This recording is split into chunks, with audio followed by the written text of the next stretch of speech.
All right, as we've been doing for the past year or so, the first thing we usually do is take a few minutes for any new folks to introduce themselves. And if anybody has a beginner question, this is the time to ask those questions. Now, tonight's entire session is going to be a question and answer uh, session, so you don't necessarily need to jump right in. But if you do have what you consider a beginner question, feel free to bring that up. Any new folks that this is your first meeting? Well, I'm relatively new. It's not my first meeting, but I joined the I joined the astronomy club back in January, and Great. I've attended, a couple of these so far. So Welcome. thank you. Tell us a little bit about where you are on your imaging journey, Philip. Oh, I'm in that frustration phase where things aren't working like they're supposed to be. You're not telling us anything we're not all living in. Yeah, I started out. I had an older Celestron scope that I purchased from the shop out in Oceanside when it was still going, uh, back just before the pandemic shut down. And Starzona guys were getting me going on it.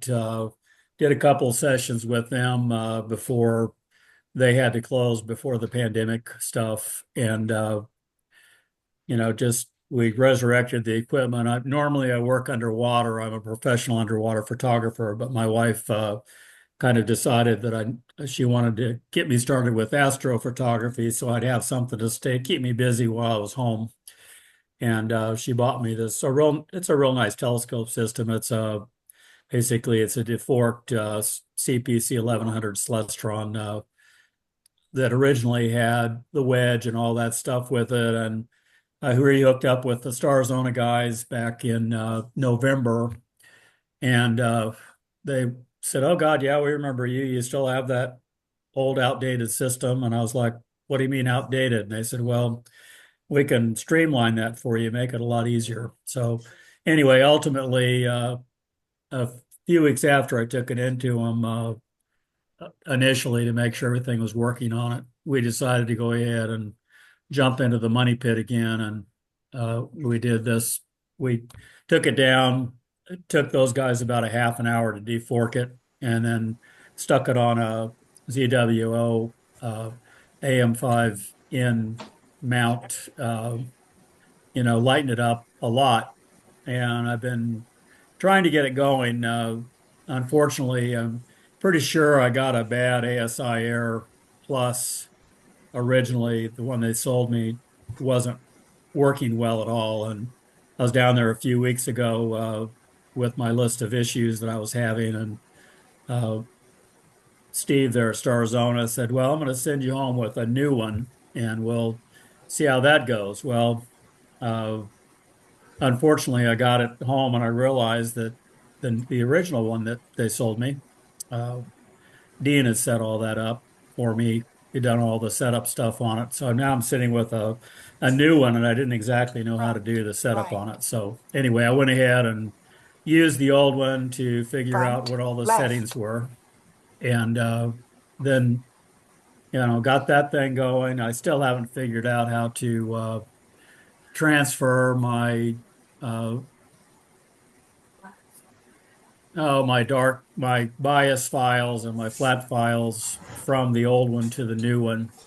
Uh, but anyway, I went out to Picacho last night I live up in Casa Grande, so I went out to Picacho.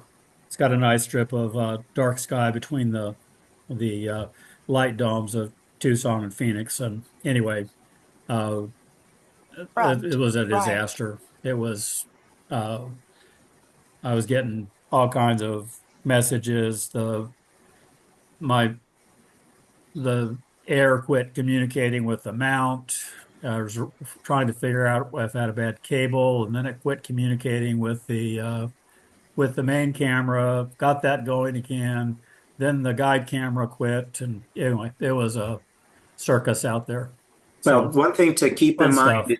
is the plurality of members of this group use the ASI error. So take advantage of the forum with your questions as they come up. There's lots and lots of resources to Yeah, help through I this. appreciate that. But it's been, I've shot a few good images since I actually sell underwater images at art festivals and stuff, and I had a good, I did get a good horsehead image and M45 image and a couple of other good ones. And I was out in San Diego, uh, well, I guess earlier this spring for an art festival, and uh, I'll tell you what, those astro photos, unfortunately, art festival scene hasn't been good due to the economy.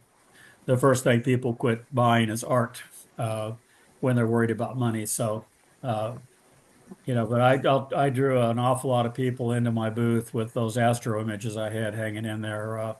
They were just Great. absolutely astounded. So anyway, fun stuff. That's a long story, but anyway, Hey, thank Oh, you Phil. well, guys. Phil, this is Dave Stern. I have an ASIer as well, and I've had similar things disconnecting. When you're out remotely at Picacho Peak, how are you powering the ASIer? We're using the inverter. We're using some sort of a splitter that would go into the 12 volt to do that. No, what I ran into with the original one that I was using, it wasn't working so good. I realized that it had power issues. So I'm running my camera and my air off of one of those little, it's a little battery pack thing that Zona sells, would have the nifty the coiled power cables and stuff. And to run the mount, I've got an old Celestron power pack uh, that I recently opened that thing up and replaced the dead battery in it to get it going again. And so I went ahead and I've been using that. And last night one of the initial issue I ran into was one of my fancy power cables from Zona.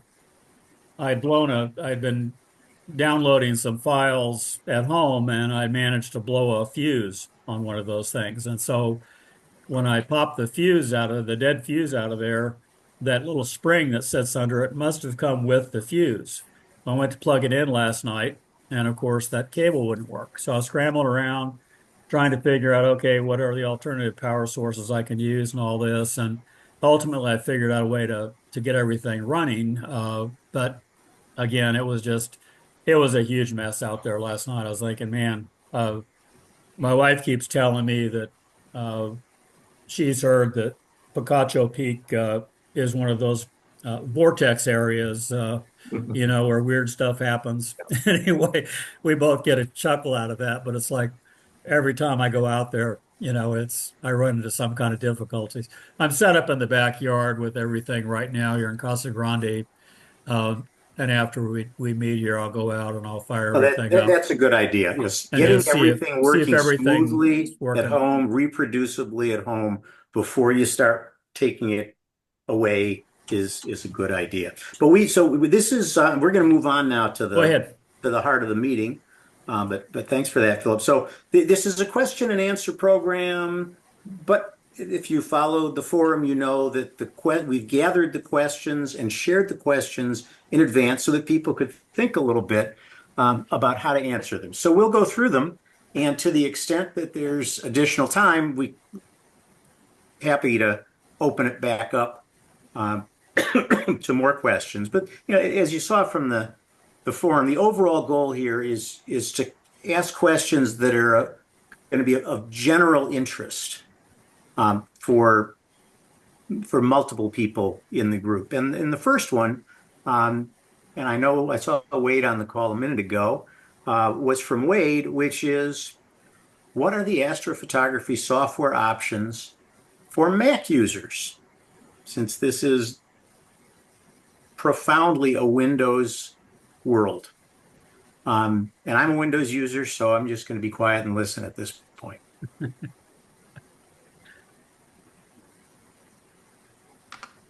But Dave Stern, you want to kick off? You're a Mac user. Oh yeah. And I lived in the Windows world. I sold software for 40 years in the Windows and also in the IBM world. So but my home computer has always been a Mac computer. So I spell Windows Windoze for a reason. So anyways, besides that,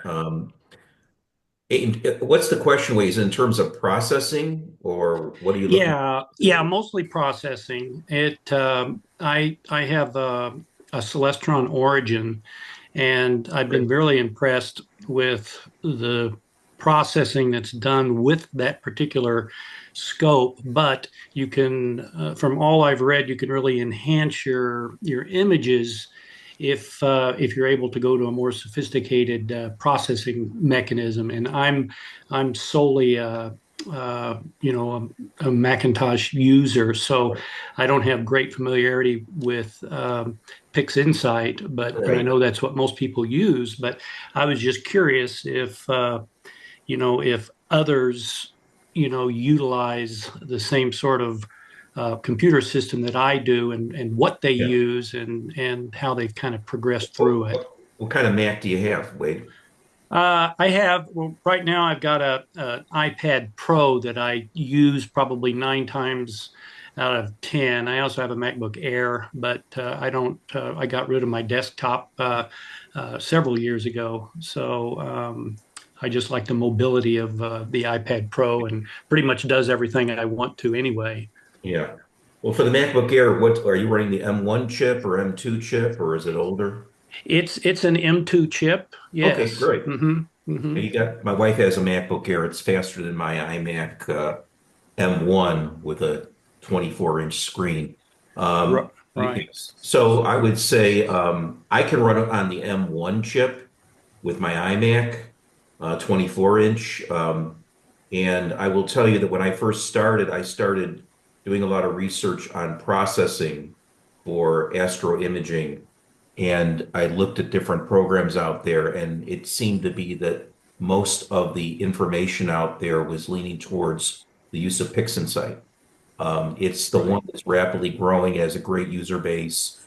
And for me, more importantly, is the amount of free scripts you can get for this thing are unbelievable. So all I had to pay for, I got a 45-day trial when I first got my rig. We had rain for 3 weeks. I couldn't even set the thing up outside. So, I just brought the bad weather when I got the rig. And I told my wife, I said, now that we spent all this money on the rig, and it was a moderate setup, wasn't real expensive, but it was expensive enough for us. I said, I figured that 75% of this hobby is processing. And if you can't process, it doesn't matter what you use to image. I've gotten some really good images, surprisingly, with my little C-Star S50. And you take a lot of images because you need a lot of data, a lot more subs. And I was really surprised how well it came out once I went through the PixInsight workflow.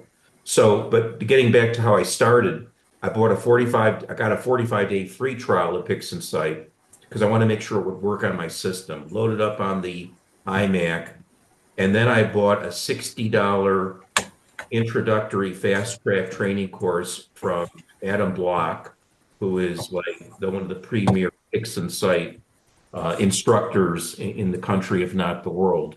And he provides you with free data to work with as well. You go through the whole course. And it took me a couple weeks to go through it. I did it in small chunks. But I will tell you that having that foundation really helped me at least get started with PixInsight, which is not the most user-friendly screen. When you bring it up, it's a blank screen and it has a ribbon line interface. It doesn't have icons like Windows does or like a Mac does. So you have to know where things are at. Probably has about 300 different processes built into it, but there is a workflow you have to learn. And the workflow is about 8 steps. Once you learn the basic workflow, you can process just about anything. And the only other thing I bought besides PixInsight, which works well on my Mac, is the RC Astro tools for sharpening, which is blur exterminator, noise exterminator, and star exterminator, which removes the stars if you want to process the nebulosity separately. There's certain reasons why you want to use that. That was another 250 or something like that. So I would say be prepared to spend around $500 if you go the PixInsight route. you can go with the free tools. There's Cyril, which is free. That runs on a Mac. It runs on Windows. They've come out with a new version, which I hear is pretty good. But I just went with PixInsight because that's the one that seems to be the most current, and there's more training on PixInsight than I've seen in other tools out there. Hey, does anybody want to take the contrary point of view to the view David just espoused that PixInsight is extremely difficult and complex? Nope. Well, yeah, this is Werner Krombeck. I got a free course on YouTube by Peter Zelenka, and when I walked through his basic workflow, I was able to get pretty decent images, within a couple nights of working with PixInsight, and I also did it on a Mac.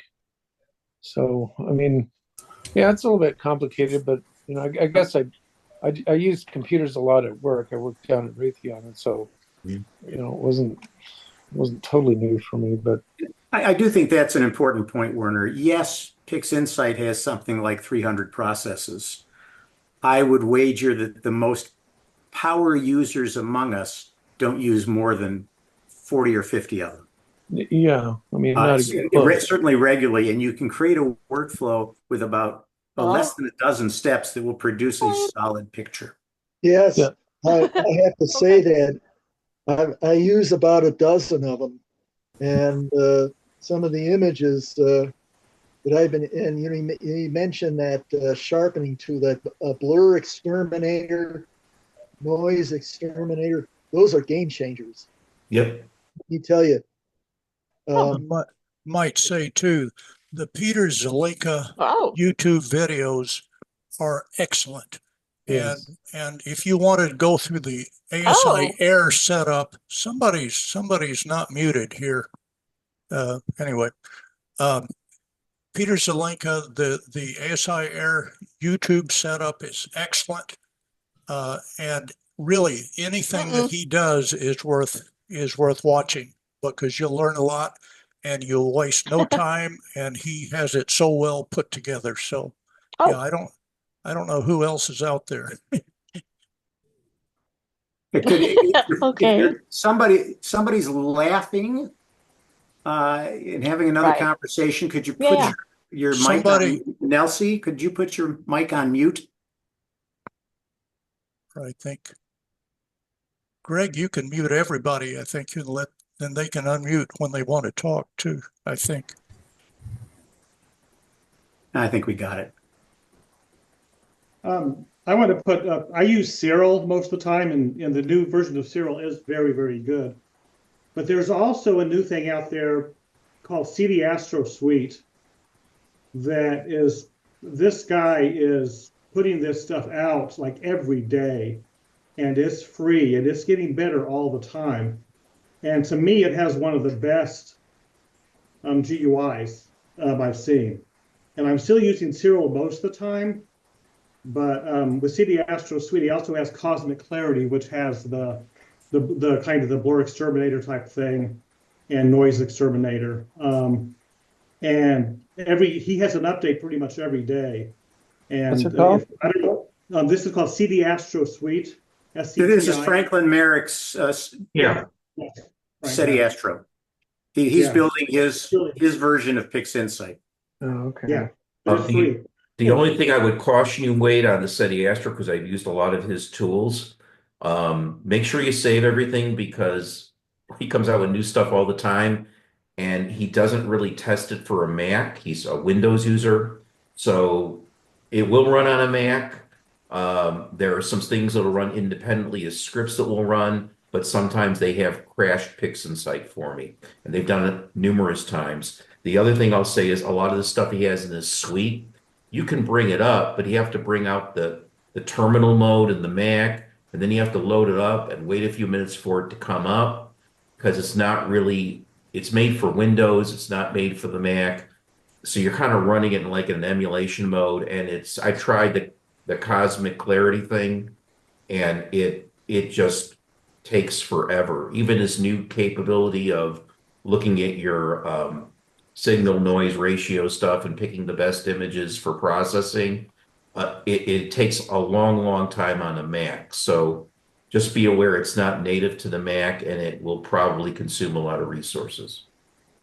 So Okay. Wade, does this give you some start of an answer to your question? Yeah, it does. In fact, I've been debating since I was just researching it on my own that maybe I should just go buy a Windows computer. And it seems like the available resources are much greater and less problematic. And it may be just a simpler way to kind of approach this issue. I've just never been much of a Windows user.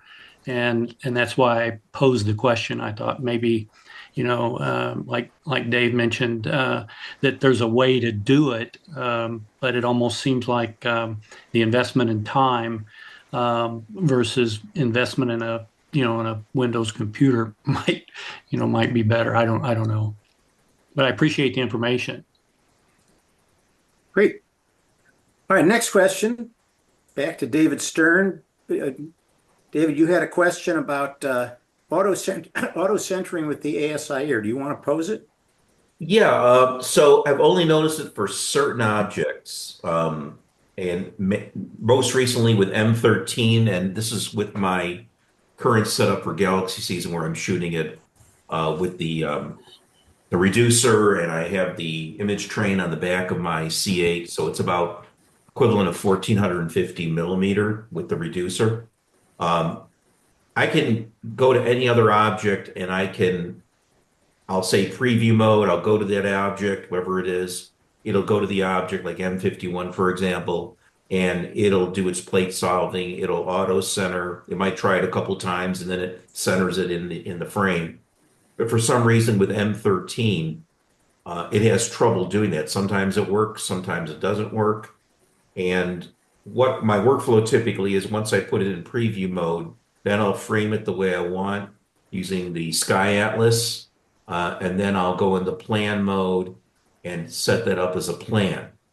So it's in that same framing mode or orientation. So if I want to go back several nights later or the next night, I can just bring up that plan. It'll start right where I had it set up.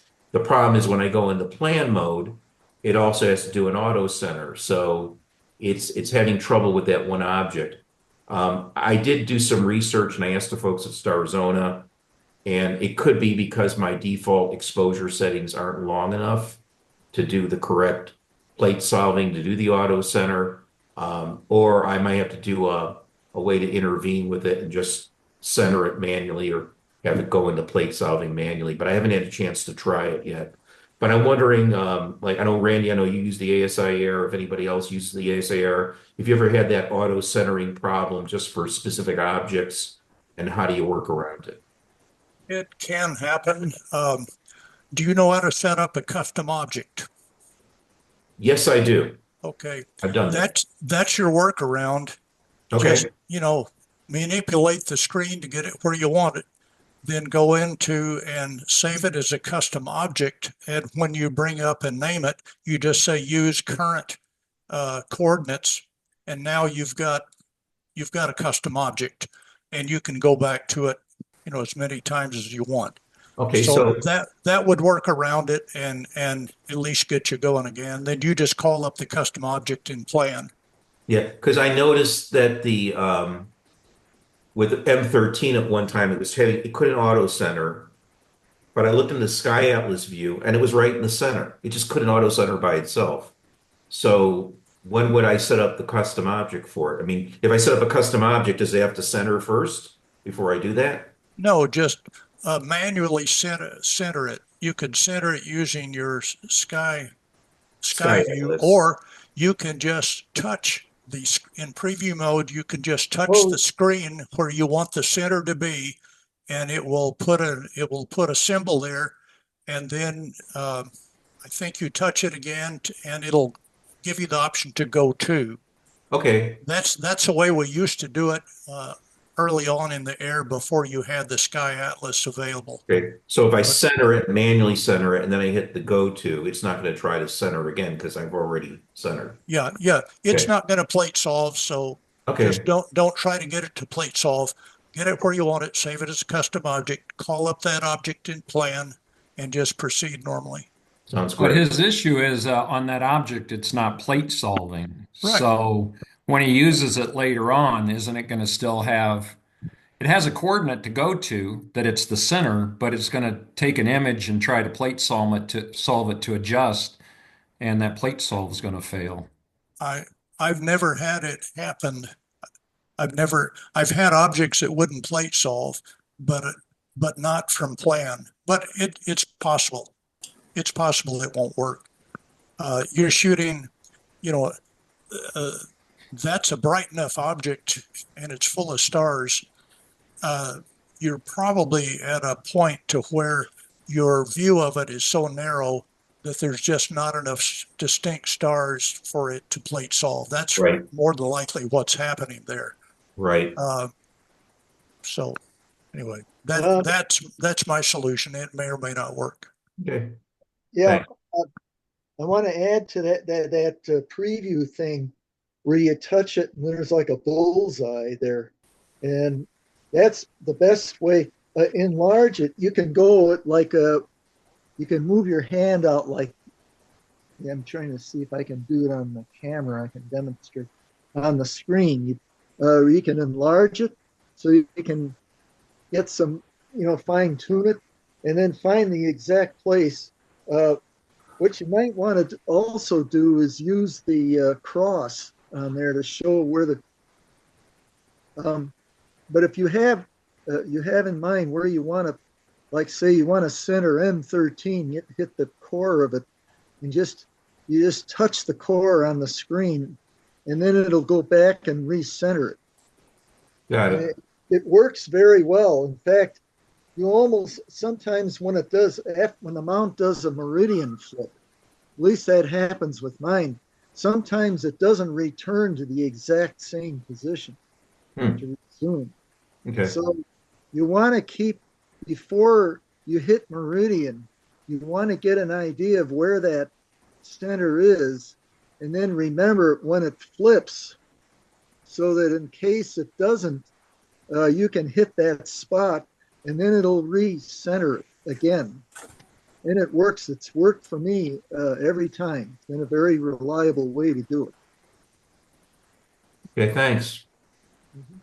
All right. Anything else on this recentering topic? Other suggestions? All right. Some of you may recall a pretty lengthy thread on the forum that Jim Long started about achieving rough focus, without pulling the imaging train out of the telescope and sticking an eyepiece at the place. Jim, you want to phrase your question? Sure, guys. Thanks. I have to apologize to all of you fine astrophotographers, but I am years behind where you are right now, and hopefully the questions that I ask are not too mundane, and hopefully I can get some direction from the folks that know where to go. But I've discovered that astrophotography is a series of forks in the road, and you can choose the right one or the wrong one. And fortunately, with money and time, you can recover from a mistake that you've made. And I kind of fell into a C11 in an estate sale, and I actually mounted it on. And I'll show you, if I could share my screen, I'll show you a picture of my rig and my results here. Let's see. Can you guys see me there? Coming up. There it is. Okay. So this is my rig. It's got an EQ6R, a C11. It's a pretty old carbon fiber tube. It was on a GPS 2003 vintage fork that I deforked because it wasn't working, and that's why I got a really good deal on it. I got a really good deal on the EQ6R from somebody down in Sierra Vista. But what I've learned in the fork in the road of going this direction was I probably should have bought a Red Cat 51 to learn how to do this stuff because I was a DSLR guy back then, and I had done some 135 millimeter shots of the comet and so forth that happened back in October, and I was excited. They actually came out pretty well. But I've had trouble with focus, and I have recently purchased a ASI 533 MC from Starzona. It was an impulse buy, thinking the tariffs were going to make it way too expensive. So let me see if I can make Is this. that on a reducer or is it just plugged right in? It's on a reducer. It's on a Okay. 6.3 reducer in there. Okay. I've got the Celestron OAG with the big prism there because you got to have Okay. the big prism. I've got a ZWO focuser, autofocuser that Right. Star Arizona made a mount for me that fit the old focuser shaft in there, and an MM120 as the guide scope there. So I think I've got the right components to do what I need to do. It's just that I'm using Nina, another one of the forks in the road. I didn't go ASI Air because I was concerned that I wouldn't be able to use equipment. And it ended up I bought all ZWO stuff anyway, so I probably should have gone ASI Air. And there might be in the future ASI Air. But right now I've got a mini PC on the top, a mini router up there that I connect to it remotely, and it seems to work pretty well. I can sit in my kitchen on the table and control the telescope, and I wasn't having much luck controlling the right ascension and deck through Nina, so I got Green Swamp Server, and that kind of floats in the background, and I can switch to it and move the scope around a lot easier. So that's kind of where I'm at for my system. But I don't. This is the Catalinas over here, and you can see I don't have a very good view of the Catalinas because of all these mesquite trees. Really, the only terrestrial object I can focus on is this chimney right here.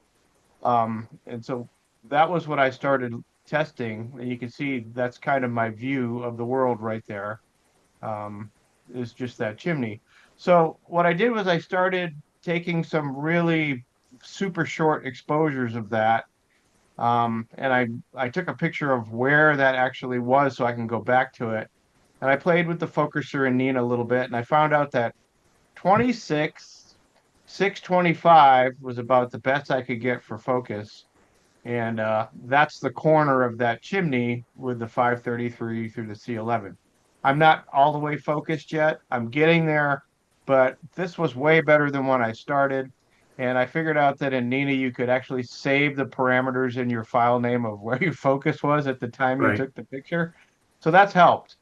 Now, the one thing I didn't know until just before this meeting was what Nina had saved had for some reason when you look at it in Nina, it's auto stacked, and sooner or later it became unreadable. It was looked like my exposure was really too low, and the histogram looked okay, but what I was seeing in the image window looked really terrible. So when I undid the stacking, it came back to the green background, the bare background of my So 533. is this a So focus question? I'm losing what your question is here. so my question is, I'm not very skilled with Nina. I don't know how to point at a star to get real focus. I need kind of, hey, do this and point at Vega and get your Batinoff mask on there. How do you do that in Nina? That's my question. Well, Jim, in Nina, if you're on the imaging tab, in the upper right-hand part of the menu bar, there is a star icon. Okay. If you click on that, it will give you an option of maybe 20 different stars all over the sky, bright stars, that you can click on and the telescope will slew to them. Okay. So that's a Nina feature. If getting to a star is something that That's where I'm at right now is I'm held up with trying to get to well, okay, I well, could manually do it and get to a star, but I just would rather have the go-to stuff working just right so that I can go to yeah, other it'll plate solve at the star, it'll center on the star. And if Well, you're not fully in focus, they'll give you the ability to tweak your focus. But if he's out of focus, it's not going to plate solve.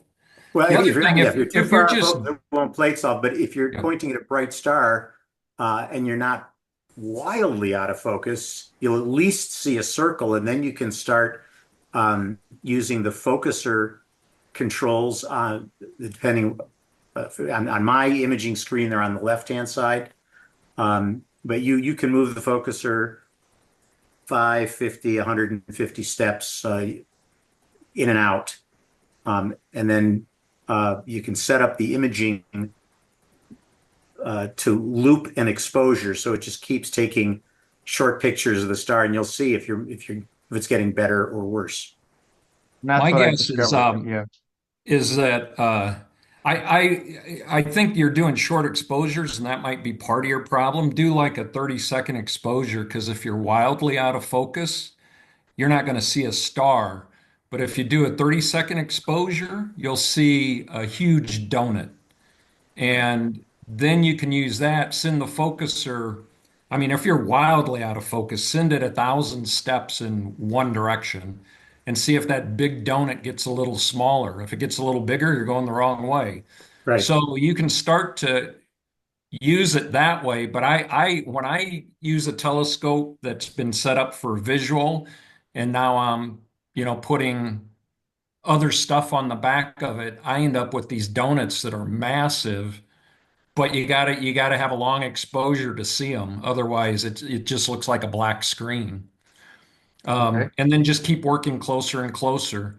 On that scope, I would start with maybe a step size of 60 for your once you get it, really close to let the autofocus routine work in Nina. I'd use a step size of maybe 60, and then you'll just have to see how that works. So 60 for the gross focus or 60 for the fine focus? Um, 60 for the autofocus. Okay. In Nina, I forget, maybe Jeff knows. I forget in Nina, gross and fine are usually used in manual focusing Yeah, steps. that is not a concept in the Nina autofocus routine. Okay. Well, I'm not using autofocus yet. That's the next step. Once I get to the point where I can focus on a star, I was going to use autofocus. So, Jim, have you found the Patriot Astro Nina videos on YouTube? I haven't. Patriot Astro. He doesn't really make new stuff anymore. I think he had to give it up because he had a child who became very ill. But he made a series of wonderful videos about using Nina. And there is one about how to configure your autofocuser. And one of them, I think he does it with a Pegasus autofocuser and then with the ZWO EAF. And he takes you step by step how to figure out there's a couple of parameters you have to set in Nina. And he teaches you how to go through and ascertain what those are. Patriot Astro. Okay. Well, I Patriot won't take up Astro any on YouTube. more time. I'll do that. Thanks. That's exactly the kind of direction I was looking for. Appreciate I it. have one piece of advice as well, which is when I was suffering through this same thing a few months ago, I came to the point where I realized that donuts were my friend. When I could Exactly. finally see a donut, then I knew I was getting somewhere. And, I could make steps, maybe a little larger than 60. And, you could actually see it getting smaller. And then I knew I was on the right path, and eventually I could get Right. down to a reasonable range. Yeah, and to be clear, Jim, when Craig's talking about 60 steps, he's talking about configuring the autofocuser. Yes. You might want to do if you got a huge donut filling the frame, you're going to have to be very patient. I mean, I don't know how it is with the SCT, but on my telescope, I sometimes will move the focuser 500 steps if I'm way Yeah. off. Well, as a frame of reference, between my hyperstar and shooting out of the back of the scope, it's about 100,000 steps different to get to focus from one to the other, or 90,000. It's a huge difference. That's on my C8, so I don't know if I think Greg, David's doing similar, shooting out of the front and the back. it's the same way. When I was doing back and forth on a C-11, um, the easiest way to do it, because you were almost in the hyperstar, you were almost at the end of focus one way, and with the reducer, you were almost to the end of focus the other. And it's more steps than the EAF has. And the foolproof way to do it is disconnect the EAF so that you can turn it manually, run it all the way to one end of the focus, and then gradually work it back. And eventually, somewhere before it hits the other end, you'll find a good enough donut that you know now you're close. Then you can rehook the EAF and go from there. But that's one manual way to do it, and it will always work. It can be a pain, but you can be far enough that the EAF will never get there. Well, That's, Randy, the EAF will always get there. In the ASI air, you can reset what it thinks its position is, and it just turns and turns and turns. It's just a motor that goes round and round. There was a firmware update to take it from, I don't know if it was 30,000 to 300,000 or 60,000 to 600,000 steps that it would allow without having to modify the current position. But yeah, in the ASI Air, if you got the old firmware and it stops at 60,000, just set it to 0 and start going again to whatever number you think you need to go to. excellent advice. Thank you very much. Yeah, and this is Dave. Every galaxy season, because I have the Hyperstar for nebulas, and then galaxies, and I switch everything to the back. I just bring the OTA to Star Arizona, and I say, Scott, I need to refocus. He hooks it up to his laptop because he just likes to use the ASI Studio, whatever it is. And within 20 seconds, he points it through the window to the Catalina Mountains or whatever is nearby there, and then he just focuses it. And then I go home and I fine tune it from there. But that was the biggest problem that I had. Now I've discovered I can kind of see some of the Rincon Mountains from my driveway. So I just have to find a level spot to set it up next time if I want to try to do it myself. Now, do you have the switch for your EAF, by the way, where you can switch it between the EAF and for visual? Yeah, I actually have, Okay. it's just a little Yeah, thumb I got screw the on same there. You thing. can loosen it I got and the do it same thing. manually. Yeah. Yeah, but And I also have the manual control. my other problem that I found besides finding the focus point, a rough focus point visually during the day and then doing it at night was depending if you do you have the visual back with the two screws that you put your image train in the back of the scope? I have actually two different visual backs. One is for the visual with the diagonal, and then a Star Arizona one that is for the image train that uses Right. the Okay. I have the OAG. same one. And the only recommendation, because I found this to be true with my situation, was I still was having trouble with focusing. And I was blinking my photos one day or a couple times for different objects. And I was like, every other one was good. And I had, and everyone was bad. And I had to reject a bunch of them. Turns out, if your image train is not plumb and straight in, you're going to have problems. So what I've learned to do is while my C8's on the mount, I have the AVX mount, I turn it so it's pointing downward with the image train on. I loosen the two screws in the visual back. I lift it up slightly, let it set so it's settled in. And that way I know it's plumb, turn the two screws in. And that night when I went to do a manual focus, rough focus before looking at some stars before I did my polar alignment, all of a sudden I could see more stars than I could see before. So if it's just angled a little bit when you have that image train attached, everything's going to be skewed. So you want to make sure it's plumb and seated well. So turning it upside down, I think, would help you out too. Okay, thanks.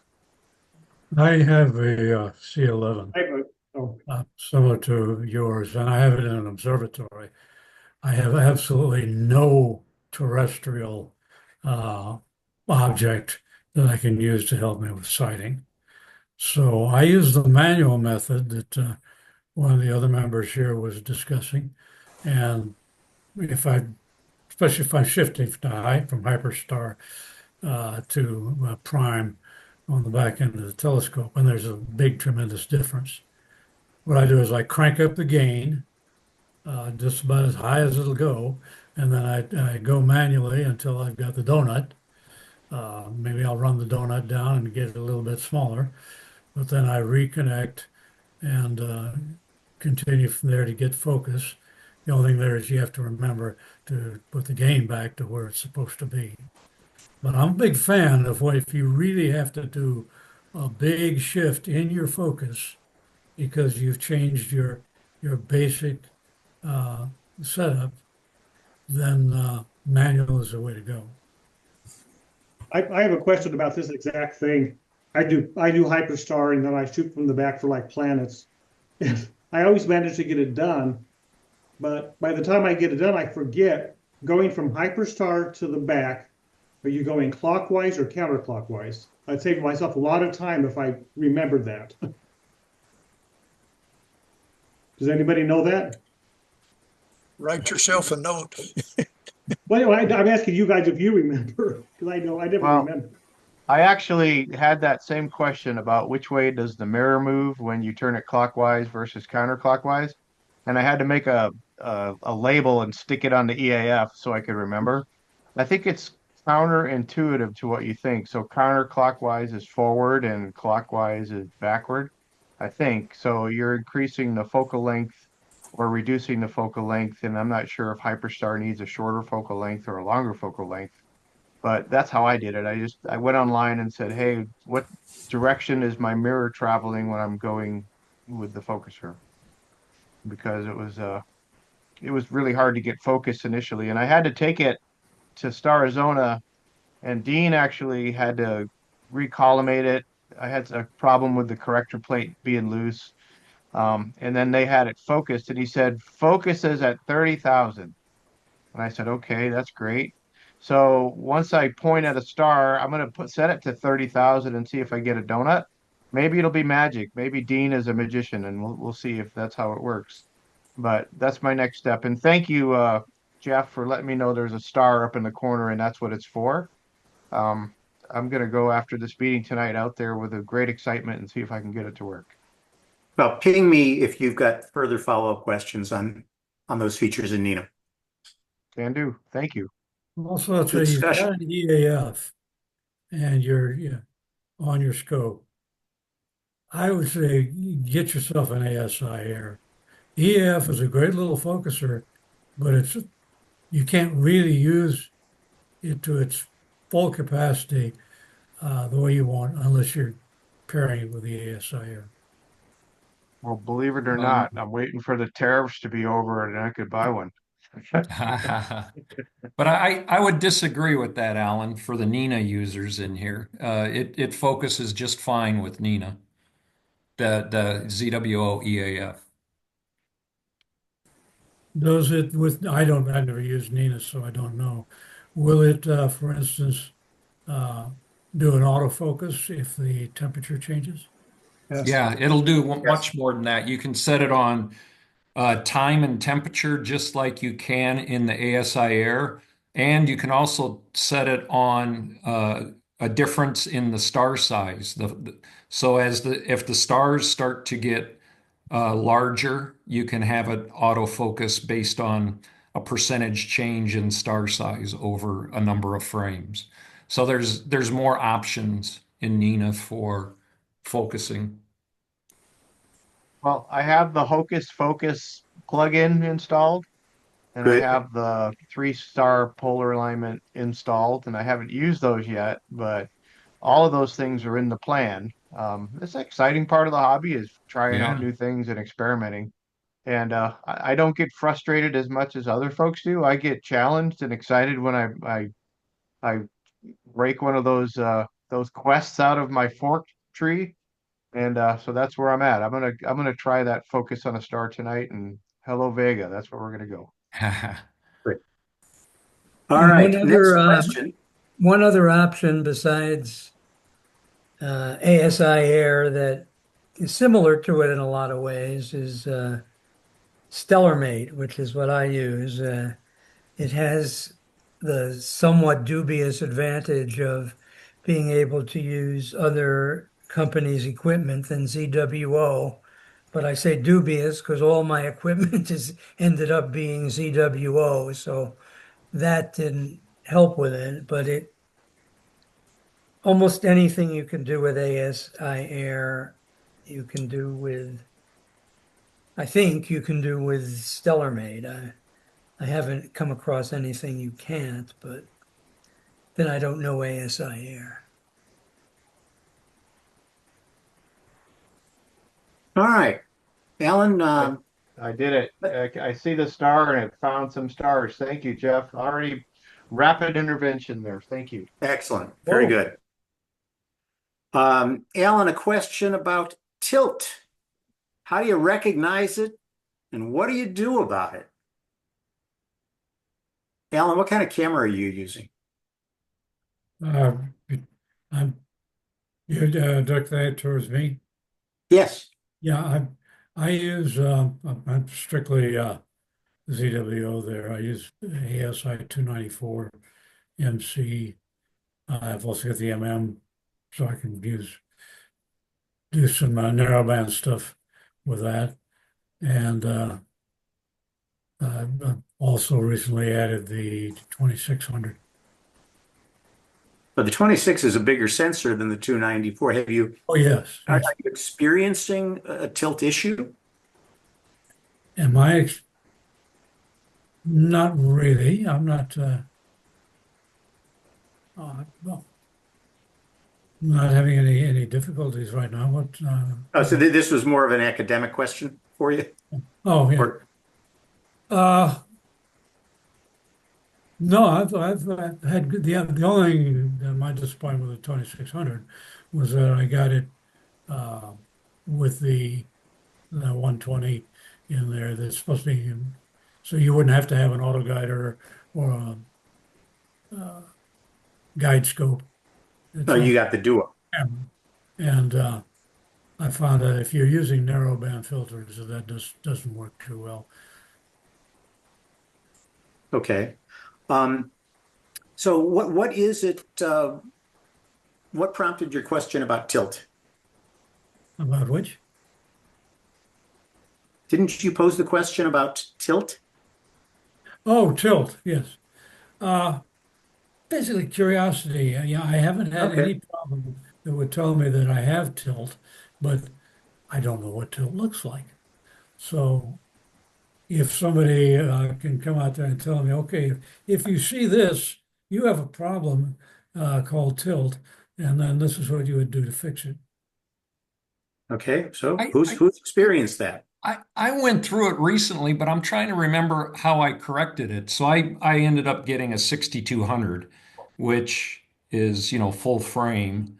And um, I was setting it up and I was very interested in how it was doing on the outside edges. I was looking at star shape and I could see I had some misshapen stars. So I got two different things to solve it. One is there's ASCAR makes a back focus adjuster. It has about a 2 millimeter total difference. I found out that I actually had to shorten my 55 millimeters a little bit of back focus for the 6200. And that kind of cleaned up the stars a little bit. And then the rest of it was tilt. And on the 6200, it has a tilt plate built into it. It's one of those push pull screw kind of things, which uh, I always have to think about what I'm trying to do whenever I'm using push pull screws. Um, and I believe I used for that. So we were talking about Nina and ASI Air. I have a couple ASI Airs and I have one Nina. And I'm almost certain, this was a while back I did this. I'm almost certain I used Nina and it has a tilt, either a tilt inspector built in there's some kind of image analyzer, aberration analyzer. So I was using it to try to figure out my tilt, and I got it about, I kept going until I got it all worked out. So there are tools out there. I know there's also on, hang on, I gotta find it on my computer. There's there's a tool set out there that I've used to bring in images and run it against it to,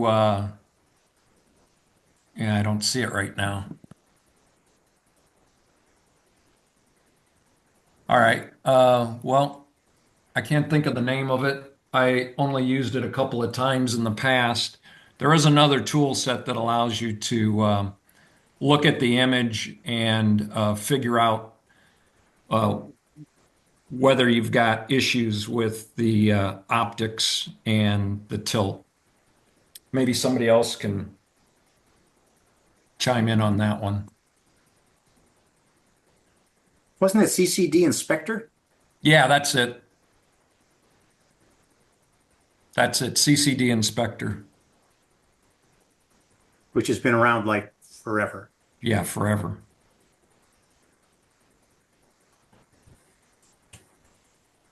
All right, that's all I got. So Alan, I started with the 294. I've used the 2600. I'm now working on a 6200. I didn't really see a material problem with, I mean, I've got a field flattener on my telescope, but with imperfections in back focus or hints of tilt until I got to the 6200. That's a really difficult camera to get pinpoint stars in all four corners simultaneously. And I haven't solved it yet. You may want to try that back focus, the ASCAR back focus thing Yeah, too. no, I appreciate that tip, Craig, and I've got it saved in my browser. It was a combination of both tilt and the back spacing that solved it on my 60. Now, right now, I know I have a back focus problem, so I'm working with. I've ordered some new little spacer rings, which are cheaper than any other alternative at the moment. I'll do it step by step. So, Alan, does that start to give you a sense of an answer to your question?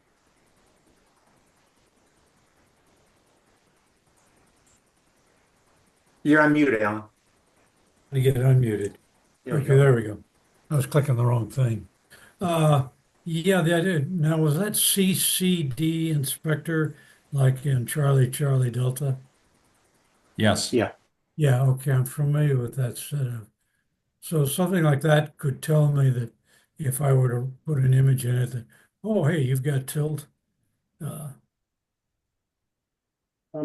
Is that Probably all have a little bit of tilt. The question is, does it matter? Mhm. So, David, go I've ahead. got an example on Cyril that has I think is that shows tilt. Do you want me to bring that up really quick? Is that? I'm not, I didn't understand it. I'm sorry. I on Cyril, there is in the star processing, there is a button you can push that will show, I think it shows you tilt. And I brought that up. Should I show that? It'd be interesting. Go ahead. Okay, I've never let me seen do it. anything that does that.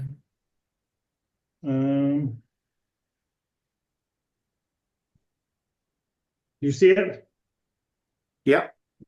Is that showing tilt? Is that what that means? It's showing basically no tilt, but yes.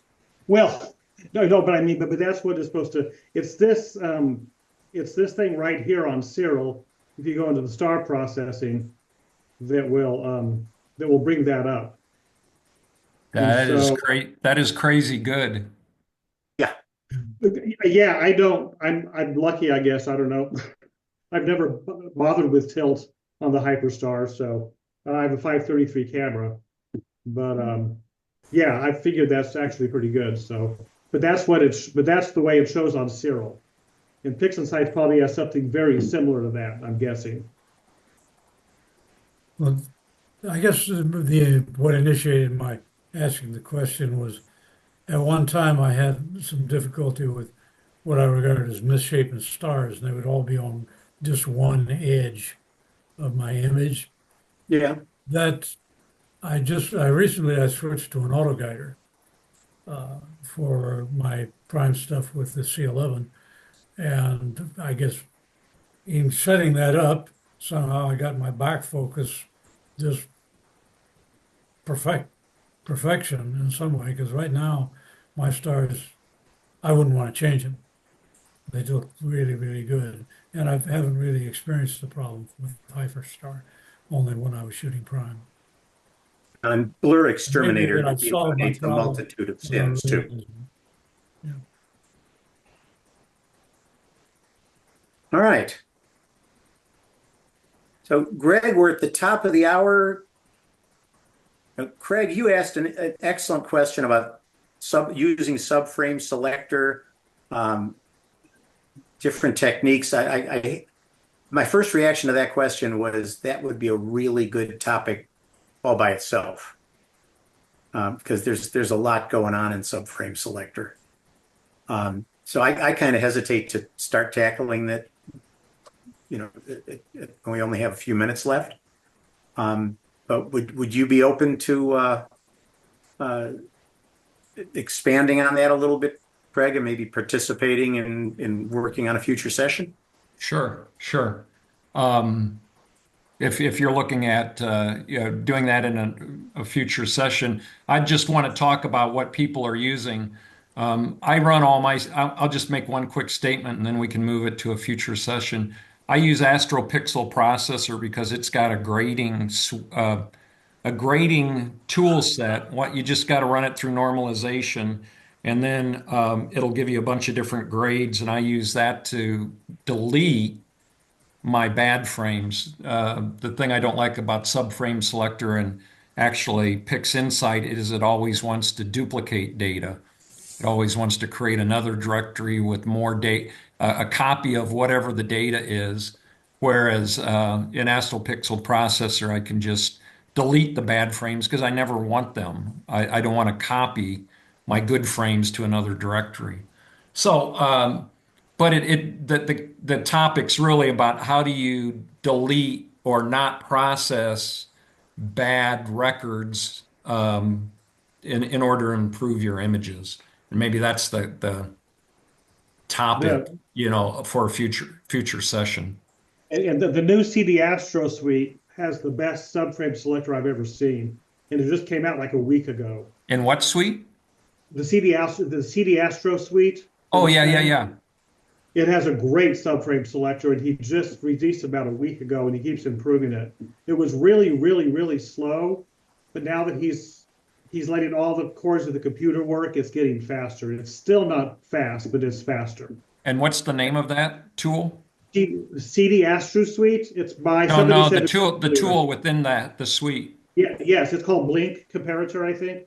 Okay. What you do is you load all your images, and then you show the metrics, and it shows you 4 different metrics, and you can use a red line to eliminate bad photos in 4 different settings. Nice. Craig, he's got a video about that I came across not long ago. Oh, okay. I'll have to watch sliding that. bar with the dots. Excellent. All right. All right, so more to come on subframe selector. So, Greg, I think we can turn it back to you. We're kind of on time. Okay, well, I've got just a couple of announcements. Our next meeting will be the 3rd Monday of June, which is June the 16th. You still have approximately 2 months if you're interested in participating in the Monsoon Challenge. You remember, as we talked about last month and you heard on the forum, the Monsoon Challenge this year is to image a target in the constellation of Ophiuchus. So rather than give you a specific target, you can pick anything within the boundaries of that constellation. And then at the July meeting, we'll let everybody share their images, and then those images will get sent along to be published in the Desert Sky Bulletin.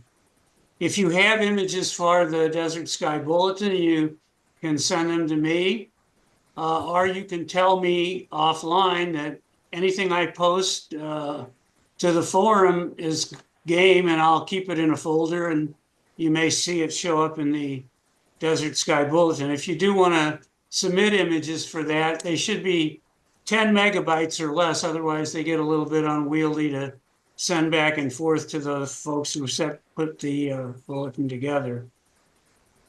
If you have ideas for future SIG meetings, please feel free to share those either with myself or with Jeff. And that's how we figure out what to plan for future meetings, because the membership comes up with something they want to hear. So it sounds like people want to talk about how they toss out bad frames, so we can probably see that coming at a future meeting. Last but not least, Jeff has a list of mentors for various different topics, whether it's data acquisition or data processing. So if you're a person who's learning a new program, or you're trying to set up your scope in a certain way and you're not sure how to do it, you might want to bounce that off Jeff to see if he has a mentor that he can ship you off to give you some one-on-one advice as to how to solve your issues. And I think that's worked pretty well in the recent past. So feel free to contact Jeff if you have some question about some new project that you have in mind. Any questions? All right. Well, thank you for the questions you posed for tonight, and I hope you all learned something. I know I did. And we'll hopefully see you at next month's meeting on June 16th. Thanks. Thanks all. Thanks. Thank you.